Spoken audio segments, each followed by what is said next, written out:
Olá a todos e sejam bem-vindos ao Nós e a Família. Hoje estamos com o Padre Nuno e vamos falar de um tema pertinente para a sociedade atual, que é a integração e acolhimento do deficiente e do idoso. É um grande desafio para as famílias de hoje em dia, que estão tão atarefadas e correm tanto de um lado para o outro, que às vezes estas pessoas que são mais frágeis e que até pertencem à nossa família passam um pouco ao lado. E hoje vamos falar desta realidade e de os desafios e até as propostas que a Igreja tem para ajudar estas famílias. Obrigado. Portanto, vamos começar pelo idoso. Há uma questão muito difícil, que é o idoso aceitar que precisa da ajuda dos filhos ou dos netos e os filhos ou netos aceitarem que o avô ou o pai precisa de ajuda. Como é que é esta... Bem, de facto, há situações muito diferentes. O primeiro aspecto é de quem tem uma certa idade começar a perceber que já não tem autonomia. E imagino que seja, obviamente não temos essa experiência, mas imagino que será sempre um momento doloroso. Uma coisa é nós sermos autónomos, podermos tomar as nossas decisões, podermos vivermos numa casa, a nossa casa, o nosso espaço, não importunarmos ninguém. Hoje, cada vez mais as famílias vão-se afastando, no sentido os filhos vivem na sua casa, os pais vivem na sua casa, distantes uns dos outros, normalmente. Portanto, há todo um conjunto de circunstâncias que faz com que seja muito doloroso perceber-se que começa a precisar do outro, que não se tem já as capacidades, por exemplo, de deixar de conduzir, para quem sempre conduziu, deixar de ser capaz, por exemplo, de ler, já não conseguir ler muitas horas porque se cansa ou não fixa nada, portanto, começa a haver aqui uma tensão, uma dificuldade. E, portanto, quando é que é o momento em que nós temos coragem para dizer preciso de ajuda, preciso que cuidem de mim, já não posso ficar sozinho em casa, já não posso cair e não tenho capacidade para, por mim próprio, resolver a situação. E hoje há muita gente a viver sozinha. Há muita gente a viver ou porque são viúvos, ou porque estão separados, a viver quando isto chega a uma idade, ou quando chega uma doença, pode não ser a idade, pode ser só uma doença, ou pode ser uma doença, nessa altura aumenta essa dificuldade. Ora, da parte de quem está a sofrer isso, é difícil aceitar que chegou a essa fase e aceitar que precisa de ajuda. E depois reconhecer e dizê-lo. Para quem é o resto, ou a outra parte da família, às vezes não se tem tempo, outras vezes não se tem espaço, outras vezes não se tem capacidade económica para deixar o emprego e cuidar dos seus.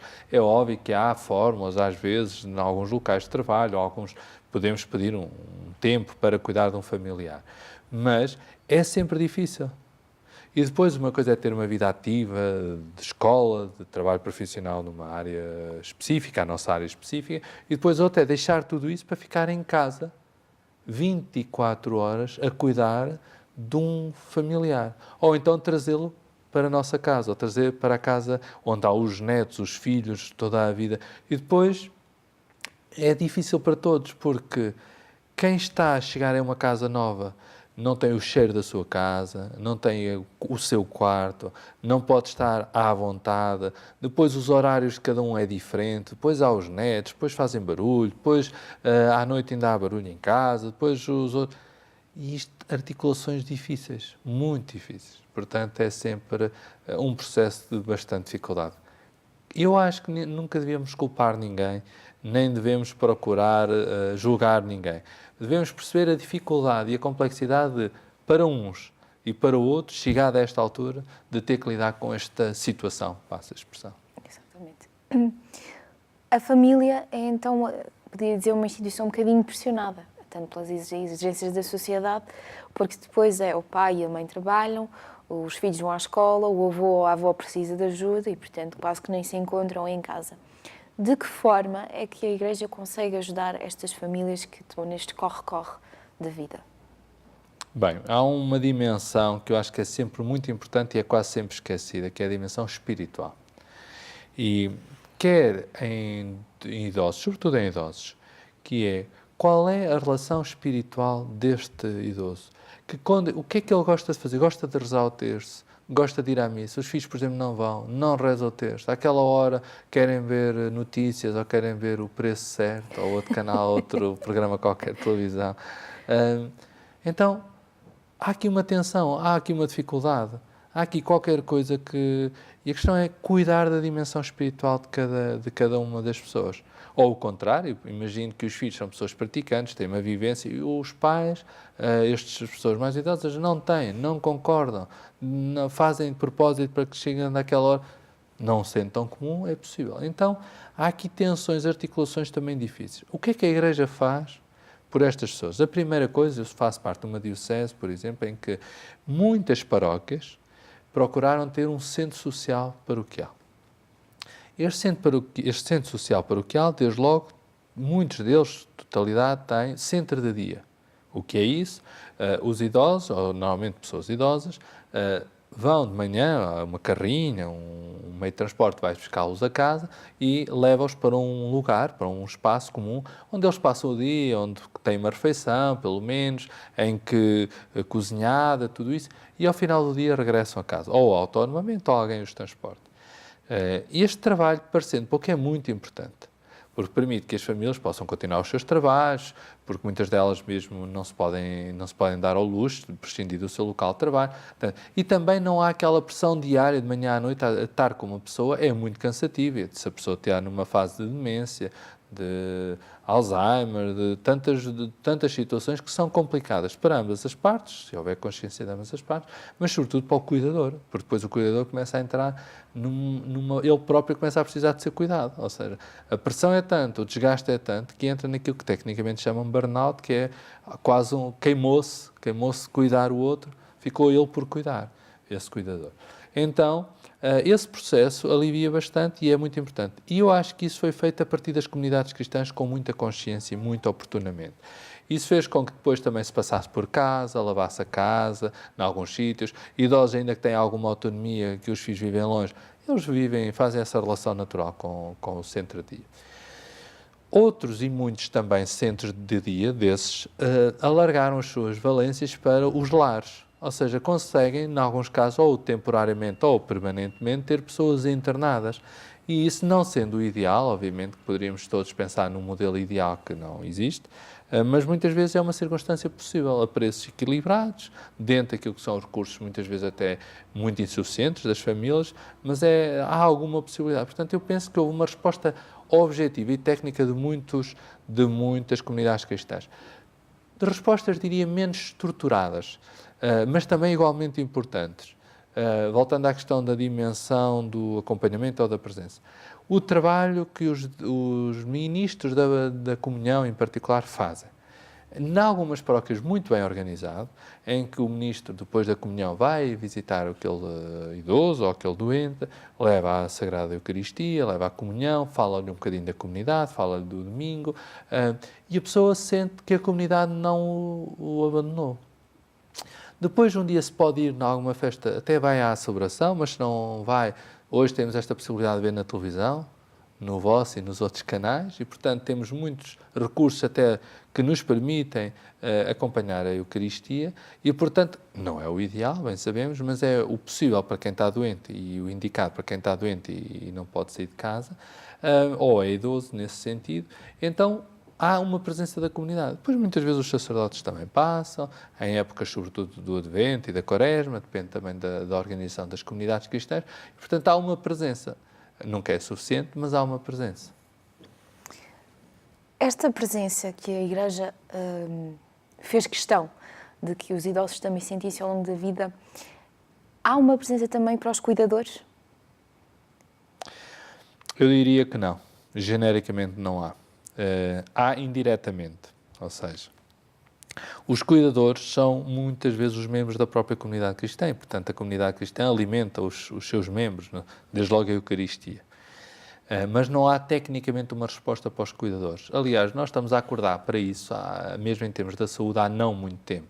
As questões do burnout são questões que existindo há muito tempo, obviamente, começam agora a ter respostas objetivas, paulatinamente, mas ainda com muita dificuldade, porque ainda hoje há vergonha em se sentir ele próprio ou ela própria como a pessoa que está a passar por burnout e depois as respostas, pedir ajuda, mesmo para quem está nessa fase, é muito fácil identificar nos outros, dizer como é que se faz, mas quando chega a nossa vez, quando somos nós que estamos nessa situação, temos dificuldade em o reconhecer e pedir ajuda.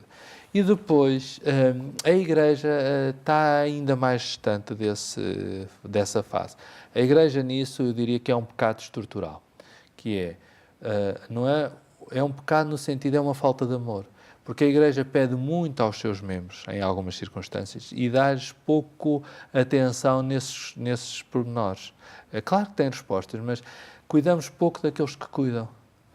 Cuidamos pouco daqueles que são os catequistas e dos que formam e Cuidamos pouco das pessoas que dão muito à Igreja.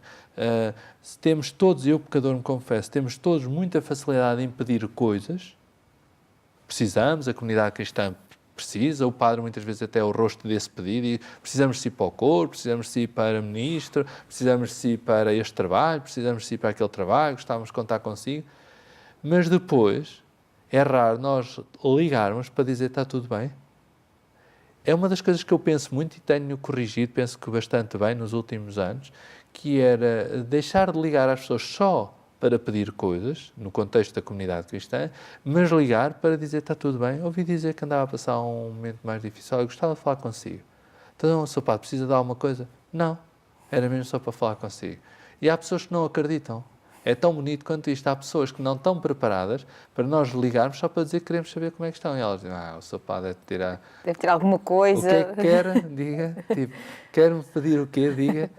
E não quero mesmo. E dá um certo prazer nós podermos ligar às pessoas e objetivamente não termos nada para lhe pedir. Termos só alguma coisa para dar. Eu acho que isso é mesmo muito importante. Eu tenho uma imagem que sai um bocadinho fora disto, talvez, mas que eu acho que é absolutamente genial, mas que liga aqui a relação entre a comunidade, a criatividade. Para mim, a criatividade da comunidade cristã, no contexto do doente, ou do deficiente, ou da pessoa que está sozinha em casa. Eu conto uma história que me foi contada, julgo por um bispo meu, Dom Albino Cleto, que já faleceu. E ele contava, não sei já o contexto, a história chegou-me, tenho-a na memória de uma determinada maneira, pode estar até já reconstruído. E uma senhora terá ficado tetraplégica, isto era, ou paraplégica, por aqui. E suponhamos que era paraplégica. E, portanto, estava numa cama, não se podia deslocar, portanto, estaria muito limitada. E ela achou que a vida já não fazia sentido. E os telemóveis estavam a surgir, assim, os telemóveis de uma maneira mais massiva, que as pessoas todas tinham acesso. E houve uma pessoa que tem uma ideia genial na minha opinião, genial, que é, deu-lhe um telemóvel, esta senhora disse, podia telefonar as horas que quisesse, podia estar sempre ao telefone, mas tinha uma obrigação, tinha uma lista de pessoas a quem tinha que telefonar, que eram pessoas que estavam doentes, ou que estavam sozinhas da comunidade cristã. Então, a senhora passava o dia a ligar a cada uma daquelas pessoas que tinha na lista e ligava, então está melhor, então não sei o quê, então. E as pessoas viviam ligadas e à espera da chamada da Senhora Piedade, que acho que era o nome dela.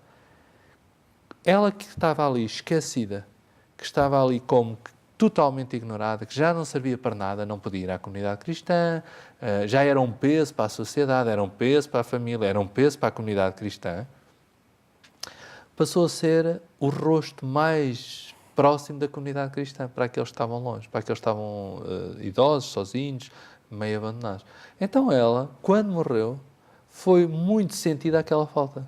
Deixaram de ter quem lhes ligasse só para saber se estavam bem. Aquele senhor não lhes ia pedir nada, não tinha nada para lhes pedir. Só queria dizer, então está bem disposta, precisa de ajuda, o que é que precisa. Isto é, para mim, genial. É o que é a criatividade evangélica, ou seja, as pessoas que se colocam diante do Espírito de uma maneira humilde e profunda conseguem sempre ser criativos. Sim, e afinal não são assim tão inválidos como muitos de nós apelidamos. E falou num pensamento que muitas pessoas, e até mesmo idosos, têm, que quando já chegam a uma certa idade e estão doentes, vem o pensamento do fim da vida. Uhum. E a desvalorização total deles como pessoas. Como é que podemos reconstruir alguém neste aspecto de dar-lhe a validade? Neste caso da Senhora Piedade foi a lista telefónica. Suponho que seja também pela criatividade. Sim, eu penso que sim. Primeira coisa, eu acho que nós não devemos... há coisas que nós quase que reproduzimos automaticamente. A um idoso normalmente fazemos isto. Então, está tudo bem? Falamos alto, como se eles fossem todos surdos, ok? Fazemos perguntas muito... Sabe quem eu sou? É uma pergunta que me chateia de ouvir, que é, pessoas que têm alguma dificuldade de memória, estão sempre a perguntar, sabe quem eu sou? Já sabem que ele tem dificuldade em fixar os nomes, ou está numa fase desmemoriada, no sentido... Então insistimos, sabe quem eu sou? Sempre a forçar o negativo da história do outro. E se nós mudássemos isto a dizer, olha, eu gostava de beber... Imagina a pessoa que gostava muito de vinho do Porto. Olha, tenho aqui um vinho do Porto fabuloso, o melhor que saiu aí nos olhos. Eu sei que gosta muito, vamos ver um bocadinho. Ou seja, não torná-los logo inválidos. O problema é que eles já se pensam que são um peso. E nós, sem nos apercebermos, direta e indiretamente, estamos a reforçar a ideia. Já são surdos, já não sabem quem somos. Nós estamos a dizer, não serve para nada, no fundo, sem nos apercebermos. Estamos a dizer, o senhor já, metade das capacidades já foram ao ar, não está aqui a fazer nada. E depois eles reconhecem-se, ou auto-reconhecem-se, como pessoas que são inúteis. Não produzem nada, num contexto de uma sociedade produtiva, portanto, não produzem nada. O que eles sabem não serve para nada, ou nós não estamos lá para os ouvir, portanto, não há nenhuma história de... Então eles começam a pensar, o que é que eu estou aqui a fazer? E a primeira coisa é, antes de irmos diretamente às questões, é recriar o cenário. É dizer, olha, eu precisava de saber coisas sobre plantar batatas. E a pessoa, se tiver consciência, vai contar a história toda, ou precisava de saber a história desta terra. Nós perdemos muitas memórias locais porque não entrevistámos, não fixámos histórias da aldeia, etnografia local. Perdemos imenso. Então nós, pronto, eles não produzem nada, são inúteis. Qual não produzem? Tem muita coisa que podem ser criativos, há muita coisa que podem... É perguntar-lhes a eles, trabalhar com eles soluções. Claro que eles sentem que são um peso, nós fazemos-lhe ver que eles são um peso, eles percebem a inutilidade e, a certa altura, o que é que eu estou aqui a fazer? A pergunta surge naturalmente. Eu não estou aqui a fazer nada. E é difícil dizer, não, está cá a fazer muito. Mas depois eu, no fundo, não lhe dei nada que lhe desse sentido e, portanto, ele vai dizer, se estou a fazer muito e é isto, mais vale não estar cá. Portanto, nós acompanhamos muitas pessoas, mas não é só idosos, que dizem, eu não estou cá a fazer nada. Porque a percepção do sentido da vida não tem a ver com a produção. Não devia ter a ver com produção. Nem sequer tem a ver com felicidade. Não devia ter a ver com felicidade. Tem a ver com um sentido que damos a cada história. Jesus deu a cada pessoa um sentido para a vida. A todos. Aqueles ao coxo deu-lhe uma perspectiva, ao cego deu-lhe uma perspectiva, à mulher pecadora dá-lhe um futuro. A todos dá um futuro. O problema é que nós não damos futuro às pessoas. Nós falamos do passado. Nós, com o idoso, falamos sempre de histórias do passado. Estamos sempre a dizer, lembra-se quando antigamente...